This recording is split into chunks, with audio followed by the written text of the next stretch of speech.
अस्सलाम वालेकुम dear students. आज के इस लेक्चर में हम अंडरस्टैंड करते हैं जो सी प्लस प्लस का बेसिक प्रोग्राम स्ट्रक्चर होता है। यानी अगर आप देखें इस प्रोग्राम को तो इसमें सिंपल एक लाइन है जो कि कंसोल या स्क्रीन पर प्रिंट हो रही है। अगर हम इस प्रोग्राम को रन करें, राइट क्लिक करके रन कोड या यहाँ से भी कर सकते हैं या control plus alt plus N, तो आप देखेंगे कि ये हमारे पास आ गया वेलकम टू प्रोग्रामिंग फंडामेंटल्स और इस प्रोग्राम में हम कुछ भी नहीं कर रहे। अब हम इसको अंडरस्टैंड करते हैं कि इसके कितने पार्ट्स हैं, एक्चुअली प्रोग्रामिंग हम कैसे करते हैं। क्योंकि डिफरेंट स्टूडेंट्स का बैकग्राउंड डिफरेंट होता है, कुछ प्रोग्रामिंग से फेमिलियर होते हैं, कुछ नहीं होते, और कुछ स्टूडेंट आईसीएस करके आते हैं, कुछ इंजीनियरिंग बैकग्राउंड के हैं जिनको प्रोग्रामिंग की हाव नाव नहीं होती। तो मैं सबसे पहले आपको बताता हूँ जो हमारा ऑपरेटिंग सिस्टम होता है, तमाम रिसोर्सेज को और जितने आपके पास प्रोग्राम्स होते हैं उनको वो मैनेज कर रहा होता है।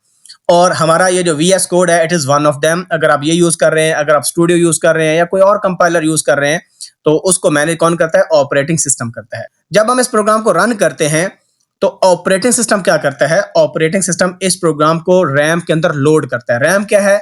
आपकी मेन मेमोरी, उसको हम रैम कहते हैं, रैंडम एक्सेस मेमोरी। यानी इस प्रोग्राम की स्पेस बनाता है। और कहाँ पर स्टार्ट करता है? सबसे पहले हमारे पास ये मेन जो है ना, ये वाला मेन, ये एक फंक्शन है। फंक्शन कैसे पता चलता है? जब आपके पास ये पैरेंथेसिस आपको नजर आए, ये जो पैरेंथेसिस लगी हुई है, छोटी ब्रैकेट्स, अगर ये आपको नजर आए तो उसका मतलब है ये फंक्शन है। यहाँ पर एक इंट लिखा हुआ है, ये इंट इंटीजर से है, उसकी शॉर्ट टाइप है, ये डाटा टाइप है, उसको हम बाद में देखेंगे। तो फंक्शन कैसे पता चला? ब्रैकेट्स हो और जो ब्रैकेट्स पहले नाम लिखा होगा वो उस फंक्शन का नाम है। तो इस फंक्शन का नाम क्या है? इस फंक्शन का नाम है मेन। ठीक है, मेन फंक्शन है। तो जब OS इस प्रोग्राम को रैम में लोड करता है तो जो कंट्रोल ट्रांसफर करता है इस प्रोग्राम को, वो कहां से करता है? मेन से करता है। ठीक है, उसके बाद किसी भी फंक्शन को स्टार्ट या एंड करने के लिए हम ब्रैकेट्स का यूज करते हैं, जिसको हम करली ब्रेसेस कहते हैं। ठीक है, तो ये देखें, ये लेफ्ट जो ब्रैकेट है ये इस फंक्शन का ओपनिंग लाइन है, यानी यहां से फंक्शन स्टार्ट हो रहा है। और जब मैंने यहां पर क्लिक किया तो अब ये लाइन देख रहे हो, तो इसका मतलब फंक्शन यहां पर एंड हो रहा है। ये इसकी क्लोजिंग लाइन है, क्लोजिंग ब्रैकेट भी इसको कहते हैं। तो सबसे पहले जो लाइन चलेगी इस फंक्शन के अंदर एक ही लाइन है और ये लाइन में लिखा हुआ है सी आउट। तो सी नॉर्मली वर्ड है कंसोल, कंसोल आउट। यहां पर आप एक और चीज नोट कर रहे हो कि यहां पर ऊपर मैं कर्सर ले गया हूं तो इसकी एक्सप्लेनेशन भी शो कर रहा है। ये शो कर रहा है std o stream std c out। अब आपको बताता हूं कि ये std क्या चीज है। तो एक तो मैंने बता दिया कि सबसे पहले जो OS है वो कंट्रोल ट्रांसफर करेगा, वो मेन फंक्शन को करेगा। हर प्रोग्राम का एक मेन फंक्शन लाजमी हो। अब इंपॉर्टेंट ये है कि प्रोग्राम को रन करने के लिए हमें कुछ और चीजें भी चाहिए होती हैं। सी आउट का मतलब है कंसोल आउट, कि ये जो डबल कोट्स लगे हैं ना, इसको हम स्ट्रिंग कहते हैं। ठीक है, इसको स्ट्रिंग लिटरल भी कहते हैं, स्ट्रिंग कांस्टेंट भी कहते हैं, या सिंपल स्ट्रिंग कह लें। डबल कोट्स के अंदर जो चीज लिखी हुई है एज इट इज, ये प्रोग्राम हमारा किधर ट्रांसफर कर देगा? स्क्रीन पर। स्क्रीन का मतलब आउटपुट स्क्रीन। तो देखें जैसे यहां पर कर दिया, welcome to programming fundamentals course. ठीक है, इसमें कुछ और लिखेंगे तो सिंपल वो इधर आके प्रिंट हो जाएगा। लेकिन अब इसको प्रिंट करने के लिए एज सच हमने यहां पर कुछ लाइन नहीं लिखी, हमने सिंपल सी आउट लिखा, जिसकी वजह से हमारी ये वाली स्ट्रिंग के अंदर जो सेंटेंस लिखा हुआ था वो हमारा स्क्रीन पर चला गया। ऐसा क्यों हुआ? इसके लिए हमने यहां पर ऊपर दो लाइनें लिखी हुई हैं। ये देखें, दो लाइनें। यहां पर एक और चीज आपको बताऊं कि जो हम ये लगाते हैं ना, ये वाली दो लाइनें, तो इसको कमेंट कहते हैं। C++ में कमेंट करने के लिए हम दो फॉरवर्ड स्लैश, तो इसको क्या कहते हैं? Forward slash. अब देखें यहां पर लेट्स सपोज अगर मैं स्टार लगाता हूं, शिफ्ट प्रेस करके स्टार, तो इसका कलर चेंज हो जाएगा। अगर मैं इसमें पावर वाली लगाता हूं तो इसका कलर और हो जाएगा। ठीक है, लेट्स सपोज अगर मैं इसमें ये लगाता हूं, इसका कलर रेड हो जाएगा। तो ये क्या है? ये कमेंट्स को बेटर रीड करने के लिए। तो यहां पर मैंने एक इंस्टॉल की हुई है एप्लीकेशन, यानी एक्सटेंशन की हुई है। तो यहां पर देखें, इस पर क्लिक करेंगे आप और यहां पर देखें इंस्टॉल्ड में, तो ये देखें कलरफुल कमेंट्स, ये मैंने जो एक्सटेंशन है इसको क्या किया हुआ है? इंस्टॉल किया हुआ है। तो आप सिंपल ये यहां पर लिखें कलरफुल कमेंट्स या सिंपल कमेंट पे लिख दे तो आ जाएगा। उसके बाद यहां पर देखें, ये बताता है कि अगर आप ये वाले जो आइकन यूज करेंगे, क्वेश्चन मार्क करेंगे, तो ब्लू आ जाएगा और ये सारे डिफरेंट कलर्स आप यूज कर सकते हैं। ये टिल्डा यूज करेंगे तो ये कलर आ जाएगा, टू डू करेंगे तो ये कलर आ जाएगा। ठीक है, तो ये सारे कलर्स आप यहां से देख सकते हैं जो आप यूज करना चाहते हैं। फॉर एग्जांपल जिस तरह भी मैं इसको खत्म करता हूं और यहां पर मैं क्वेश्चन मार्क लगा देता हूं, तो देखें इसका कलर ब्लू हो गया। ठीक है, और यहां पर देखें मैंने टू डू लिखा। तो इस तरह अगर आप नहीं लिखेंगे तो कोई कलर नहीं आएगा। तो ये बस प्रोग्राम को थोड़ा सा खूबसूरत बनाने के लिए मैंने ये इसको इंस्टॉल कर लिया है।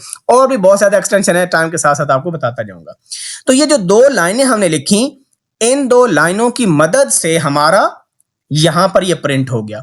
अब ये लाइनें क्या करती हैं कंसोल के लिए, यानी अगर आपने स्क्रीन पर कोई आउटपुट प्रिंट करनी है या कीबोर्ड से इनपुट लेनी है, उसके लिए हम यूज करते हैं लाइब्रेरीज, और उसको हेडर फाइल्स भी कहते हैं। तो ये जो आईओ स्ट्रीम है ना, आई का मतलब होता है इनपुट, ओ का मतलब आउटपुट, इनपुट आउटपुट स्ट्रीम। तो इनपुट हम कहां लेते हैं, इसको हम स्टैंडर्ड इनपुट भी कहते हैं। तो हम कीबोर्ड से इनपुट लेंगे, और आउटपुट का मतलब है कि हम स्क्रीन, ये जो कंसोल स्क्रीन है, यहां पर हमारा टर्मिनल है, ये हमारी स्क्रीन है। ठीक है, अगर आप डिफरेंट और यूज करते हो, स्टूडियो यूज करते हो, तो उसमें अलग से कंसोल स्क्रीन आपको नजर आती है, वो अलग से पॉपअप हो जाती है स्क्रीन। तो इनपुट आउटपुट स्ट्रीम में क्या है, इसमें मल्टीपल ऑब्जेक्ट्स हैं, यानी जिसमें से सी आउट एक ऑब्जेक्ट है, इस तरह सी इन है कि अगर आपने इनपुट लेनी है तो उसको सी इन यूज करेंगे, अगर आपने नेक्स्ट लाइन पर जाना है तो उसमें एंड एल यूज करते हैं, एंड ऑफ लाइन। ठीक है, और बहुत से फंक्शन है, स्ट्रिंग के फंक्शन है। तो इसके अंदर डिफरेंट ऑब्जेक्ट्स हैं, इसमें फंक्शंस हैं, इसमें क्लासेस हैं, डिफाइंड है। ठीक है, आपके पास डिफरेंट ऑब्जेक्ट्स डिफाइंड है। तो हैश इंक्लूड का मतलब, जब भी हैश वर्ड यूज होगा तो उसको हम कहते हैं pre processor directive. Pre processor directive को हम हेडर फाइल भी कहते हैं, यानी आईओ स्ट्रीम एक हेडर फाइल है जिसमें डिफरेंट ऑब्जेक्ट्स या फंक्शन या क्लासेस डिफाइंड हैं। ठीक है, उनमें मौजूद हैं इस हेडर फाइल। अज्यूम करें कि बस एक फाइल है और इसमें डिफरेंट ऑब्जेक्ट्स, जिसमें से ये एक ऑब्जेक्ट था, इसकी डेफिनेशन है। समझ आ गई है, बस इतना देखें। अब अगर हमें काम करें कि लेट्स सपोज मैं इसको कर देता हूं कमेंट। ठीक है, कमेंट करते हैं, 2 स्लैश लगा दें, फॉरवर्ड स्लैश। अब आप देखें सिंपल, यहां पर देखें इसका कलर चेंज हो गया, इसका मतलब इसमें एरर आ गया। दोबारा राइट क्लिक करके मैं इसको रन करता हूं, तो यहां पर आप जाएं ऊपर, तो ये क्या शो कर रहा है, error, cout was not declared in the scope. इसका मतलब क्या हुआ कि अगर मैंने हेडर फाइल इंक्लूड नहीं की और इसको मैंने यूज नहीं किया तो मैं सी आउट को यूज नहीं कर सकता। क्यों? क्योंकि सी आउट इस हेडर फाइल के अंदर मौजूद था, ये वाला ऑब्जेक्ट, और मैंने वो हेडर फाइल इंक्लूड नहीं की, इस वजह से सी आउट यूज मैं नहीं कर सकता। तो ये बहुत इंपॉर्टेंट पॉइंट है। इसी तरह उसमें और बहुत सारे ऑब्जेक्ट हैं, जैसे जैसे आप प्रोग्रामिंग सीखेंगे आप फेमिलियर हो जाएंगे। ठीक है, डिफरेंट ऑब्जेक्ट्स के साथ क्लास क्या होती है, फंक्शंस क्या होते हैं, तो आपको पता चल जाएंगे। अब एक और चीज जो है इंपॉर्टेंट, वो ये है कि अब इसके बाद ये लाइन क्यों लिखी, यूजिंग नेम स्पेस एसटीडी। अब इसको बताता हूं, यहां पर मैं लिखा है कि एसटीडी का मतलब होता है standard. It is the name of namespace where IO stream objects like cout, cin या एंडल आर डिफाइंड, और बहुत ज्यादा ऑब्जेक्ट्स हैं। अब ये जो आईओ स्ट्रीम के डिफरेंट ऑब्जेक्ट्स हैं, जिसमें से cout is one of them, इसकी डेफिनेशन कहां मौजूद है, इस नेम स्पेस के अंदर मौजूद है। ये एसटीडी एक नेम स्पेस का नाम है। नेम स्पेस इस ऐसा समझ लें कि आपके पास एक फोल्डर है, उसमें मल्टीपल फाइल्स हैं। तो इस नेम स्पेस एक लेबल है, बेसिकली एक जगह है जहां पर इस आईओ स्ट्रीम हेडर फाइल के जो ऑब्जेक्ट्स हैं वो डिफाइंड हैं। कहने का मतलब क्या हुआ, कैसे डिफाइंड है, इस वजह से जब मैं इसके ऊपर ले गया था सी आउट के ऊपर, तो आप देख रहे थे ये STD colon colon ostream लिखा हुआ है, और यहां पर देखें STD colon colon cout लिखा हुआ है। ओ स्ट्रीम का मतलब आउटपुट स्ट्रीम, दो स्ट्रीम है ना।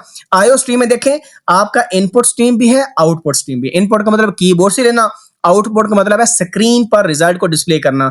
और यहां पर देखें, यहां पर जब मैं ले जाता हूं तो इसमें आप देख रहे हैं जो सी आउट है, सी आउट किसका ऑब्जेक्ट है, आईओ स्ट्रीम का ऑब्जेक्ट है।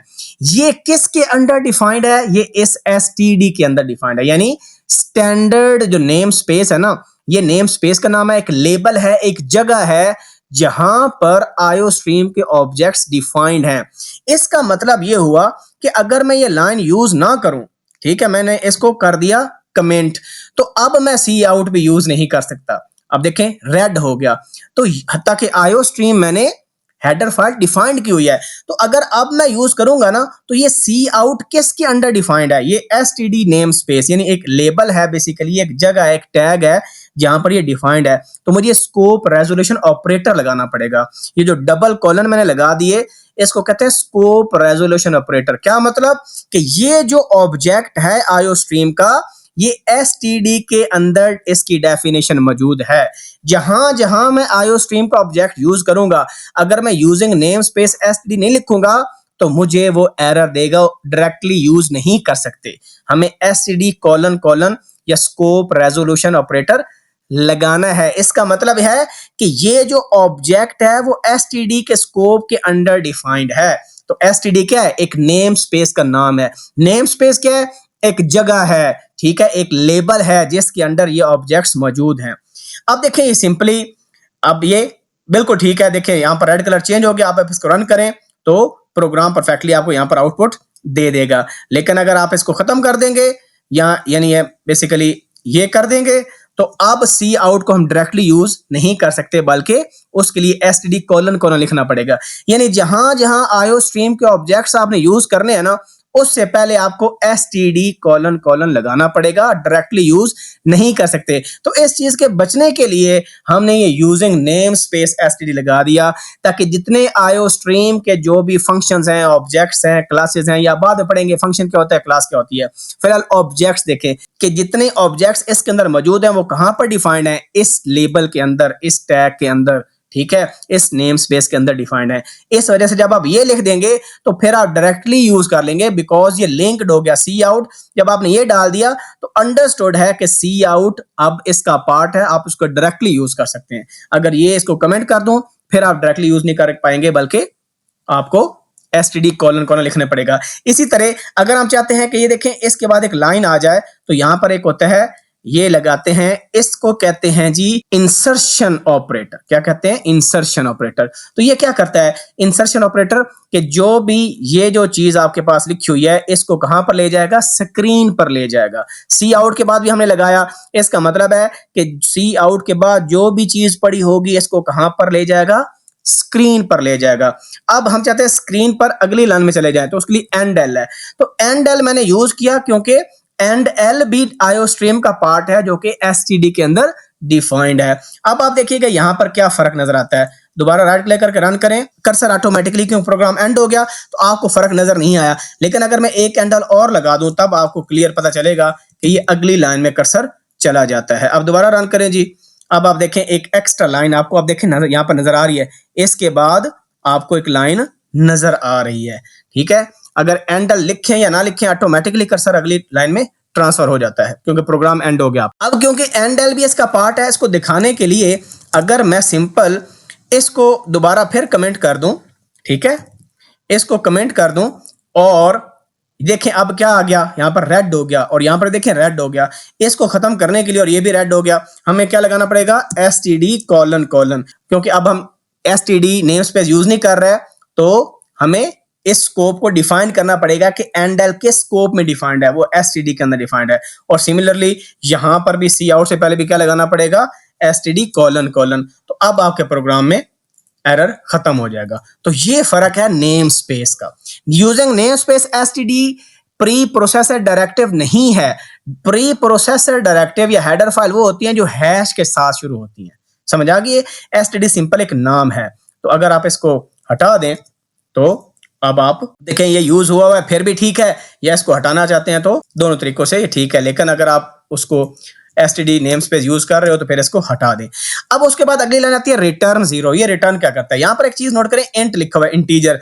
नॉर्मली फंक्शन से पहले जो भी रिजर्व्ड कीवर्ड होता है वो उसकी क्या होता है, रिटर्न टाइप होते हैं। फंक्शन क्या रिटर्न करेगा, ठीक है। रिटर्न का मतलब ये होता है कि भाई जहां से कॉल हुआ है, तो मैंने क्या बताया था, फंक्शन कहां से कॉल हुआ है, फंक्शन कॉल हुआ है ऑपरेटिंग सिस्टम ने इसको ट्रांसफर कंट्रोल किया था मेन को। तो जब मेन खत्म होगा ना तो जाने से पहले वो उस ऑपरेटिंग सिस्टम को 0 देगा।